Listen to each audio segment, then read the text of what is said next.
So welcome here tonight. Thank you for having me. Is this on? Hello? Can everyone hear? All right. Love Terrific. So first, Yes. tell us a little bit how American Housewife came into your life. How did, Well, here we go. Ready? I finished Mike and Molly. I was on that television show thank you so much. I was surrounded by an incredible group. I finished that in January of 2016. And 4 days later, my manager had given me the script of American Housewife. 4 days later, I walked into that room, and the rest is history.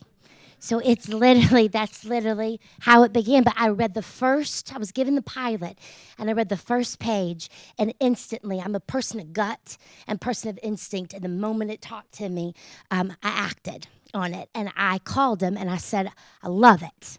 I said, let's go in for it. So I went in for all those executive producers and the creator, and here we are today. what was it about the character of Katy that you connected with? Totally.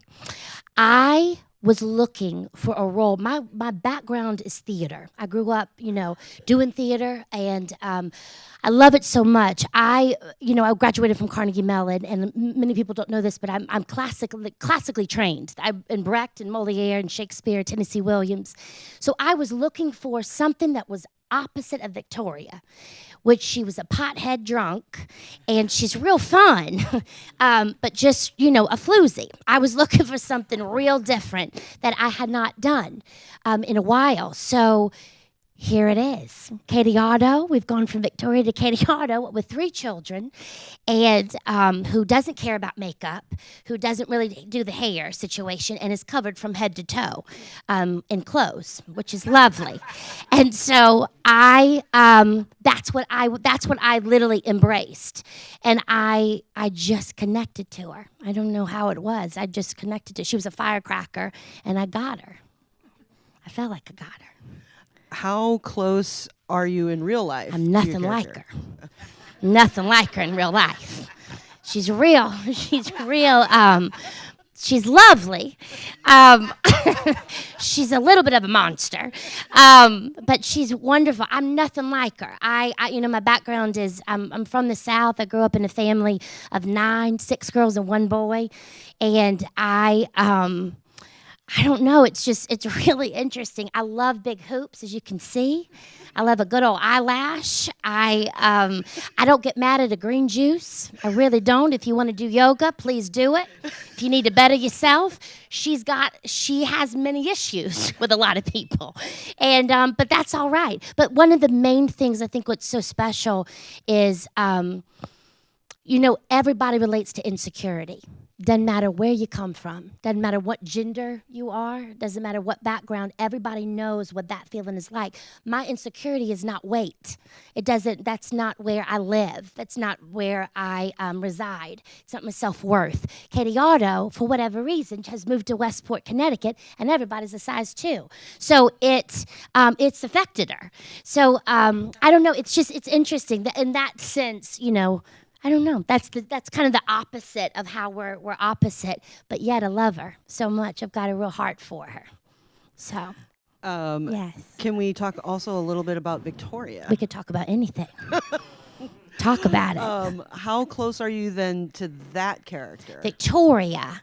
Well, I'm not a floozy. First and foremost. To be clear, I wasn't calling you one, so no, none taken. I love life. I love people. I'll dig life. I'm real spontaneous. I connected with Victoria in that sense of my personality. So I don't know. Maybe I'm a little bit more like her than Katy Otto. A little bit. I don't smoke weed. I don't do that.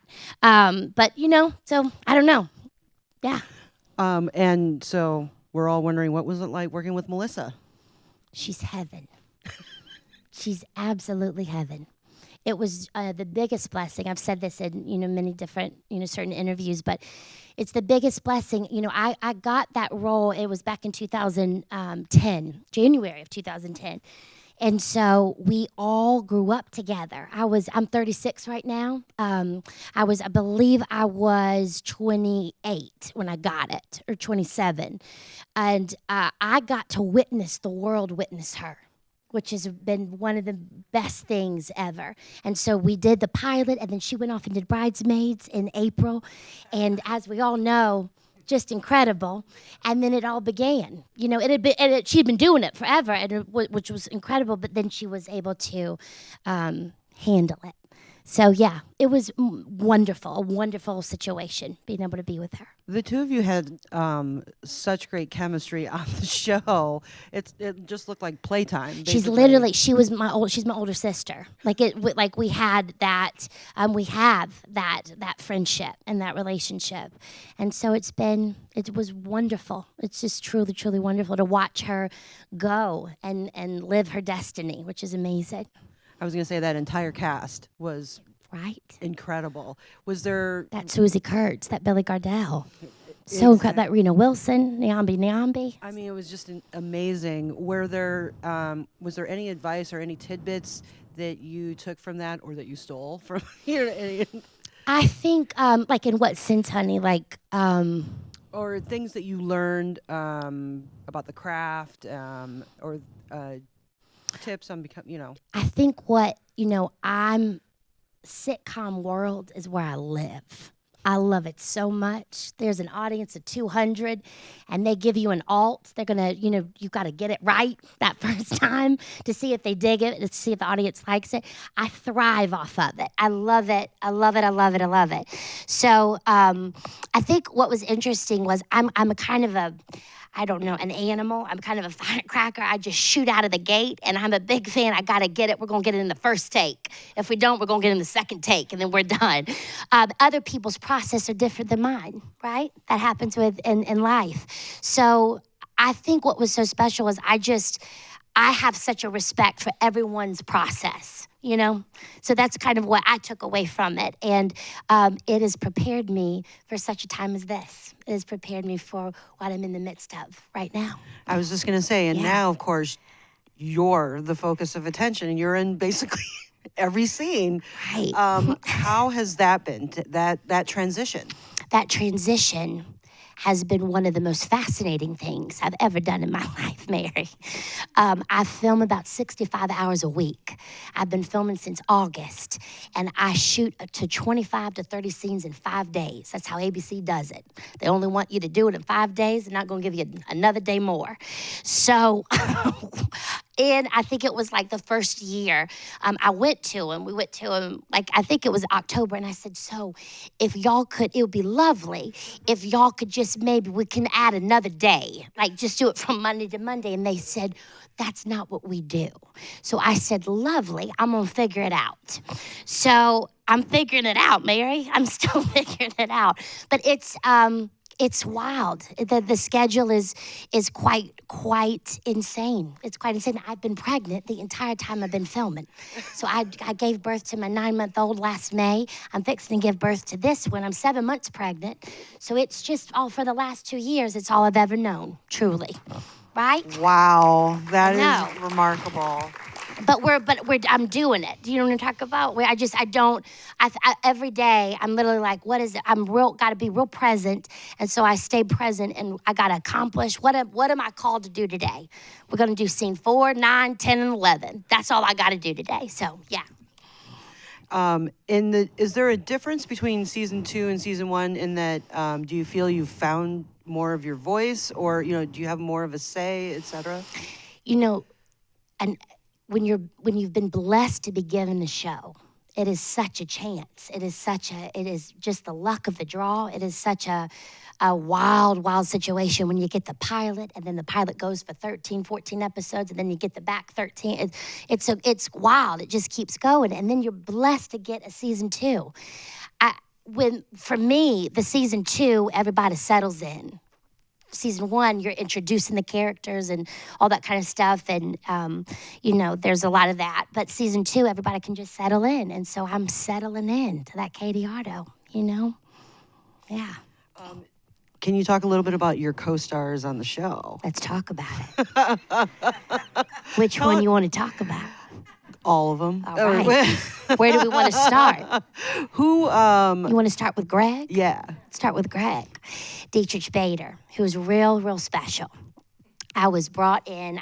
I got cast pretty early on, and then I read with about 9 guys. They couldn't find him. They could not find Greg. So anyway, I was told I was doing a chemistry read this one night on a Wednesday night up at ABC on the 5th floor, and I rounded the corner, and it was Dietrich. And so he was just lovely. He was so lovely, and I felt it immediately, and he says he felt it immediately. And I said, it's so nice to meet you. He graduated from North Carolina School of the Fine Arts, and I graduated from Carnegie Mellon, so we kind of come from like that same background. And I said, let's go do a chemistry read. And so he said, all right. So it was his time to shine, basically. So we went in there, and I'm a big fan. You know, in those testings, in those test situations, whoever you're reading with the chemistry, the person's in the audience, right? And then the spotlight's on the person that was going to get the job. So it was real awkward because you can't see the chemistry. So I wasn't having it. So I was in my Uggs and hoops and my hair on top of my head, and I said, I'm going to go up there, and we're going to do the scene together. And he looked at me. He was like, really? He was like, I really appreciate it, Katy. So I go, honey, I said, I'm going to go read with him. I said, let's, because they had the camera rolling. I was like, let's read with him. I was like, y'all are going to see us together. And immediately, it was incredible. So I went home and told my fiance, I said, Dietrich, his name's Bro, B-R-E-A-U-X, French. I said, yes, clap for that. I go, babe, I said, Dietrich Bader. He was like, honey, you got to tell him. He was like, and he had the instinct immediately. So the next day I walked in, I said, so I don't know how y'all are feeling. I said, but Dietrich Bader is Greg. I said, I believe it in my gut. And from right there, they emailed, Channing and everything, head of ABC, who's lovely. And so it was a done deal. Wow, right? That's great. I know. That's a great story. He's very gracious. I'm very, very blessed to play opposite him. He's really lovely. What was the process like then finding each of your children? I don't know. I was out of that process. They're like, we got Anna Cat. We've got Taylor. I was like, lovely. But what was so special was when I met all of them, it was really awesome. It was really, really amazing. I felt exactly what I felt with Dietrich with the 3 of them. So I was going to say, they're young. They're so talented, very funny. Are, right? They have their own personality. They've got their own situation going on. It's a whole thing. It's been really special to watch them kind of step into their power and step into their destiny and grow up in it, So it's been cool. It's been really special. Very cool. Yeah, honey. Can we go back in time a little bit? Let's go. Tell us about how you first got your SAG card. Here we go. Ready? I got fired from my very first job. And I think it was called It's All Relative. And I played Susie the waitress who needed to serve sushi. They didn't need Susie the waitress. It was a sitcom. And they didn't know what they were going to do with Susie the waitress. Long story short, I'm on the Paramount lot eating from craft services. I believe a melon. And I got that call. Guys. And from my manager, and they were like, Katy Mixon, there's been a change, honey. They are getting rid of Susie. You are no longer on It's All Relative. Honey, I cry. I mean, tears. Just, what do you need? What do they need from me? Do you know what I'm talking? Because I came in ready. Like, theater, you have lines learned and beats and units and, I knew my tactics and objectives and everything, text work. And it was, they were just done with Susie the waitress. I think the show ended that year. I don't quite know. I don't really remember. So anyway, I was Taft-Hartley. I believe it's like the Taft thing. Yeah, I was Taft with that one. Ready? Here we go. Got Frasier. Got literally the next job, I got to play Kelsey Grammer's. He was dating 5 girls, and I got the role sweet Jeff Greenberg, casting director, who's lovely. I went in, I got the role, and I was too young. But they cast me, and I spent 4 days with all of them for 4 days. Kelsey goes, she's too young. I'm right out of college. I was like 22. And he goes, it's not looking right. Like, he was like, it's not. You feel me? So I got the call again. Katy Mixon, this isn't it. This is not it. You have been fired from Frasier. And it's all going to be okay. Pilot season is in one month. Do you feel me? This is like my beginning to Los Angeles. So I, took that. I believe at the time it's $340, $3,400, when you guest star. And I took it. And then, long story short, then I got, Then Comes Marriage. So Then Comes Marriage was my first pilot a month later. And I got cast as Audrey. And that didn't have the chops to go to prime time, but we made the pilot. That's when I got my SAG card. Yay. Right? That was the beginning. So perseverance. You know Okay. it. Trust. When did you first move to Los Angeles? I moved right after college. Okay, I'm theater, as I told y'all. So I thought I was going to do New York, right? We were going to handle New York, and then one thing led to the other, and I signed with, at the time, Endeavor. Now it's WME, but I was with Endeavor, and then Handprint Entertainment at the time, and then it just kind of one thing led to the other. So all these different situations was going on. I was going out for Mr. and Mrs. Smith, it was like a whole thing, and I ended up in Los Angeles. That's how it all started. Yeah. Well, we have a couple of questions for you here from the audience. Let's answer them. And the first one is actually about auditioning from Emily. Do you have advice for auditioning? Do you like it? And do you have a bad audition story? Emily, where is she? Do we know? Hi, Emily. My little sister's name is Emily, the one right under me. Totally. Emily, so my journey with the audition process, I loved it. I literally looked at it where it was like, we're going to go to work today. No, we're not getting a paycheck. God bless right now. But it was my time to play and to be that character and do it 150%. I'm a very big person of, very firm believer. You trust those instincts. You literally, the moment you say, you're like, oh, is not how other people are going to do it, go with it. Because if you do it, how your instincts happen and you don't do the normal, it works out real lovely. You know what I'm talking about? And so they'll always tell you, Emily, we want you to kind of do it this way and everything. But if you do something that's not just of the norm, it's a wonderful situation that can happen, Yeah.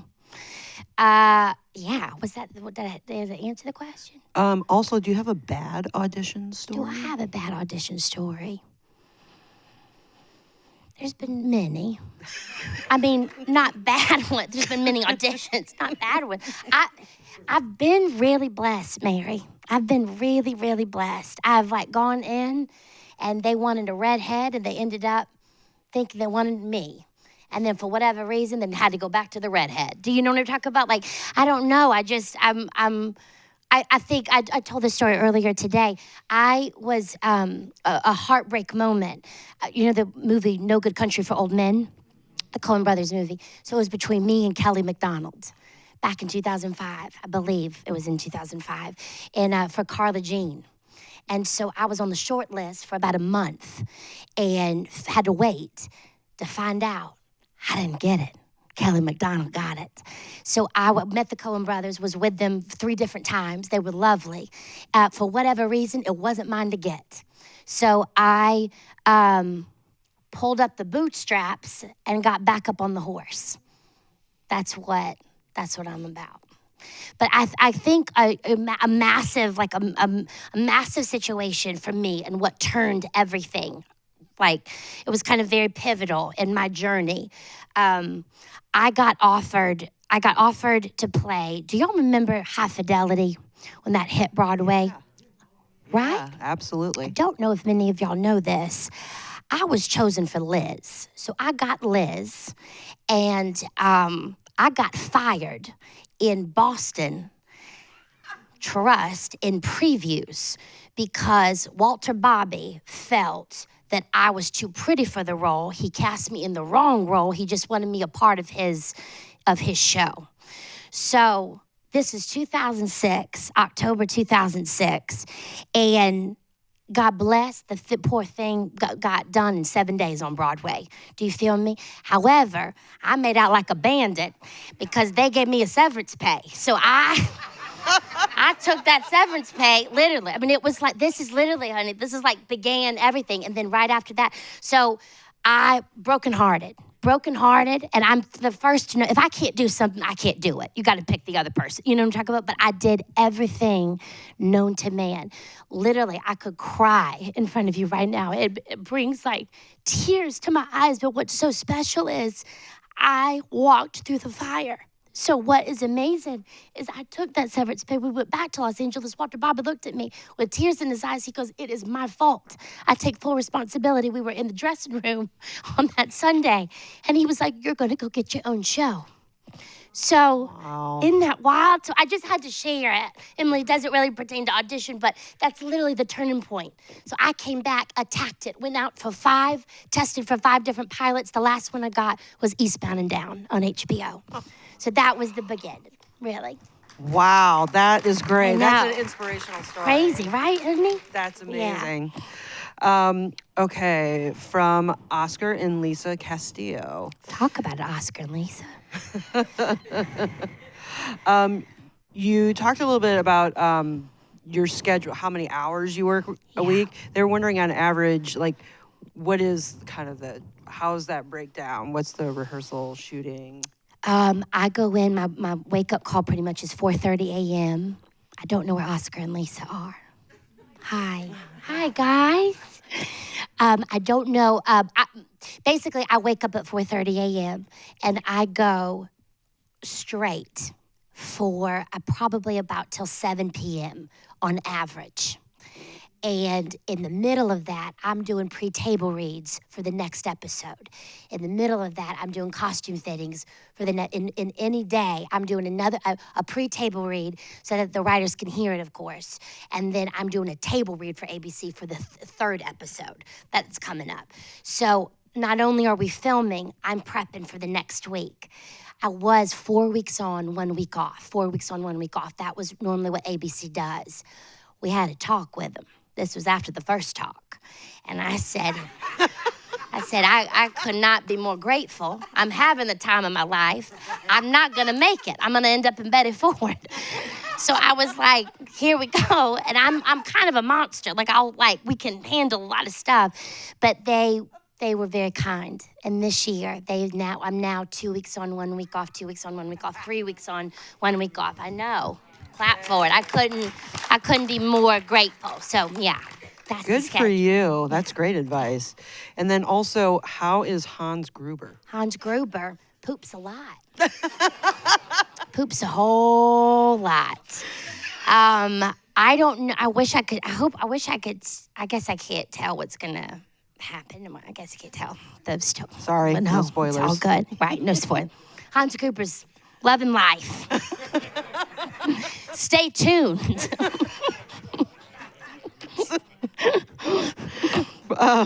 From Mark Gardner,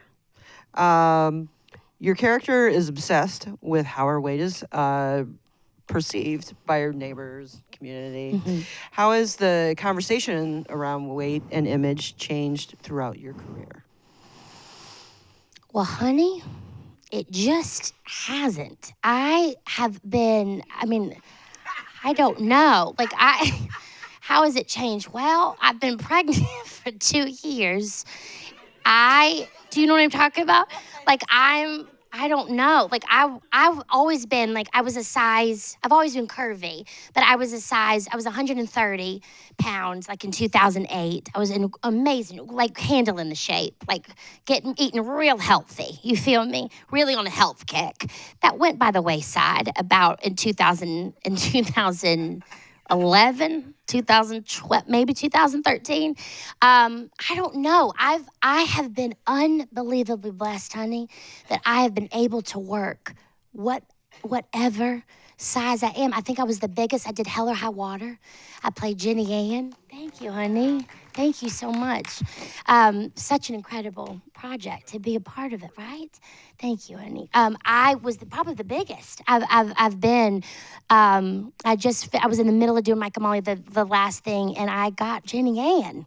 Do you feel me? So I don't know. I've never dealt with it, really. I really have. There's never been somebody that's like, you need to lose weight. They've never not come to me with it. So in other words, you're an incredibly healthy person, basically. I feel healthy. You know what I mean? You're right, Mary. That's a great, healthy Yeah. My worth has never been that.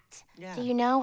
We're all different, and there's such power in being who you are, you know, and not looking to the left or the right. Things get real tricky when you begin to compare and look to the left or the right. There's no other person like you in this world. It's the most powerful thing that you have. So that's literally what I've believed. Do you know? Yeah. I think we need you to speak to every teenager in America now. I'll do it. It's great. From Stanford Vogel, having worked with, like we talked about earlier, well-known comedic actors, is there anything in particular that you've learned from working from them that has improved your particular comedic technique? I don't know, Stanford, but I feel that you got to be yes and. You can't question. Hi, Stanford. Nice to meet you. I didn't know where you were. You got to say yes and. And in a situation, Eastbound, it was all improv. So we would do something on script for HBO to give to them, and then they would do what we really wanted to do. And so but sitcom life, you got to say and they get upset if you don't say of. Like it's a whole thing. But I think, you know, I don't know, honey. You just do you. You just do you, and it's so powerful when you're when you remain present and get out of that head situation and just yes and. Like if they take it there, you're gonna take it there too. You know? Yes. Wow, I had only one more question. You sort of somewhat answered it. Talk about it. I was gonna ask for 3. Talk about it, Mary. For 3 tips Yes. to give to all aspiring actors.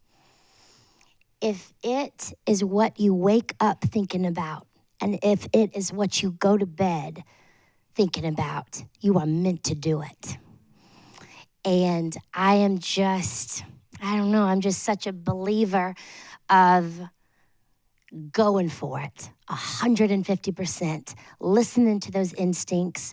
There's nothing like it. There's nothing like that gut, acting-wise, emotionally, physically. Like there's just nothing like believing in what you want to do. You go get it. You've got one life to live, and it is just magical when you tap in to your divine destiny.